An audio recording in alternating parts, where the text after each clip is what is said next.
Assalamualaikum warahmatullahi wabarakatuh. Di sini kami akan membuat video tentang sesi tanya jawab untuk mata kuliah metodologi penelitian ilmu komputer, yang mana narasumber pengamunya adalah Bu Arida Zikrisha. Sebelumnya, izinkan kami memperkenalkan diri terlebih dahulu. Perkenalkan, nama saya Aftari Swastika Diotami. Nama saya Rika Syafitri. Nama saya Nawang Anggraini. Nama saya Putri Arfiani Nasution. Saya Rizka Noviana. Untuk sesi pertama, sesi tanya jawab akan diberikan kepada Aftari Swastika dan Erika Syafitri. Untuk soal pertama, jelaskan apa yang dimaksud dengan subjek dan objek penelitian.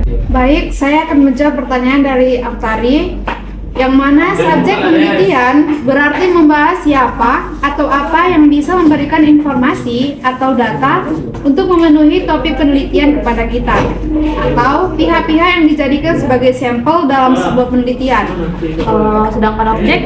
Sedangkan objek penelitian berarti hal yang menjadi sasaran penelitian atau masalah yang akan diliti berupa orang, organisasi, ataupun barang. Sekian dari sesi pertanyaan pertama, akan saya alihkan kepada sesi pertanyaan kedua. Sesi tanya jawab kedua akan dilakukan oleh Rika Syafitri kepada Nawang Anggraini. Jelaskan apa yang dimaksud dengan populasi dan sampel. Populasi adalah keseluruhan dari variabel objek penelitian yang menyangkut masalah yang diteliti. Sedangkan sampelnya adalah sebagian kecil atau separuh dari objek penelitian tersebut. Berdasarkan jumlah populasi jauh lebih banyak dibandingkan dengan sampel. Sesi ketiga dilakukan oleh Nawang Anggraini dan Putri Arfiani Nasution. Jelaskan manfaat mempelajari materi subjek dan objek penelitian. Manfaat mempelajari subjek penelitian adalah membantu penelitian mengumpulkan informasi dalam waktu yang relatif singkat, dan juga dapat membantu penelitian dalam memahami sifat keadaan dan subjek yang diteliti, serta dapat mengetahui syarat yang menjadi subjek penelitian. Selain itu, dari kita dapat menentukan subjek dalam penelitian, maka kita juga dapat menentukan objek penelitian. Jadi, manfaat objek penelitian itu, kita dapat mengetahui subjek yang sebagaimana yang berkualitas dalam sebuah penelitian. Sedangkan manfaat materi objek penelitian yaitu dapat menentukan objek dalam penelitian yang sebelumnya sudah mendapatkan subjek yang lebih dahulu. Kita dapat menentukan objek penelitian baik objek kualitatif maupun kuantitatif.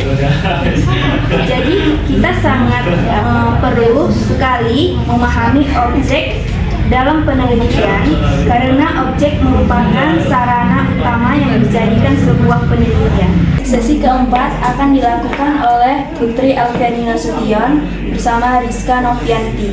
Jelaskan apa yang dimaksud dengan populasi dan sampel.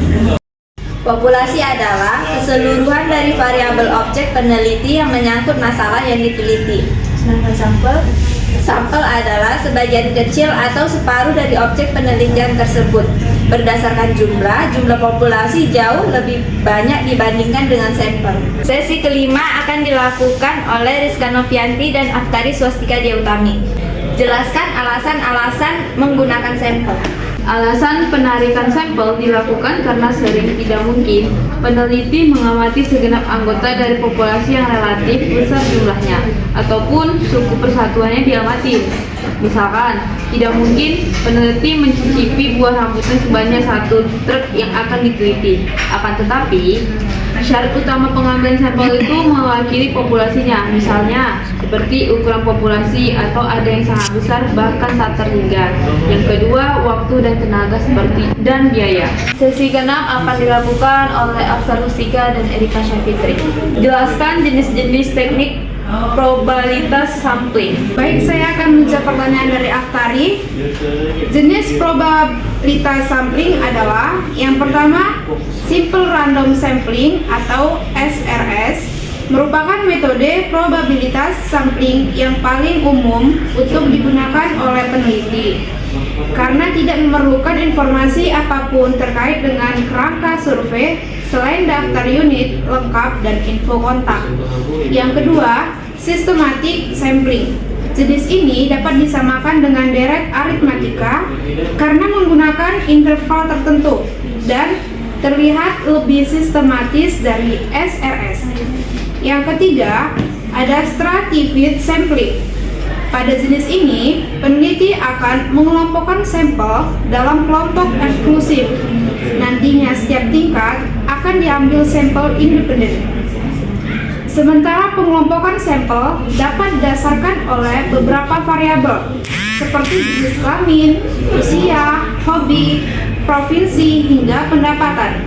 Yang terakhir, cluster sampling. Jenis yang satu ini nantinya akan membagi populasi menjadi beberapa kelompok yang kemudian akan dipilih secara acak untuk mewakili total populasi. Nantinya setiap unit akan dipilih untuk masuk dalam sampel.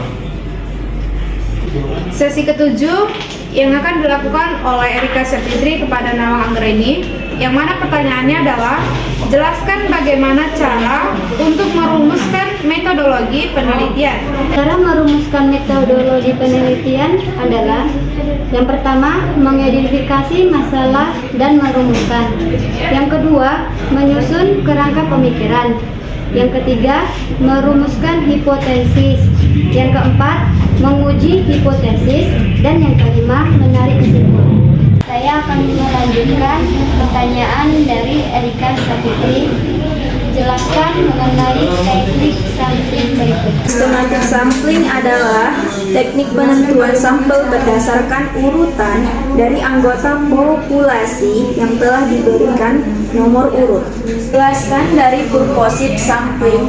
Purposive sampling adalah teknik penentuan sampel dengan pertimbangan tertentu. Pemilihan sekelompok subjek dengan purposive sampling didasarkan atas ciri-ciri tertentu yang dipandang mempunyai sangkut paut yang erat dengan ciri populasi yang sudah diketahui sebelumnya. Jelaskan apa yang dimaksud dengan snowball sampling. Snowball sampling itu adalah teknik pengambilan sampel yang jumlahnya kecil. Kemudian sampel ini tuh disuruh memilih teman-temannya, dijadikan sampel, dan begitu seterusnya, sehingga jumlah sampelnya makin lama makin banyak. Sekian hasil dari sesi tanya jawab kami. Apabila ada kekurangan mohon dimaafkan. Wabillahi taufiq walhidayah. Assalamualaikum warahmatullahi wabarakatuh.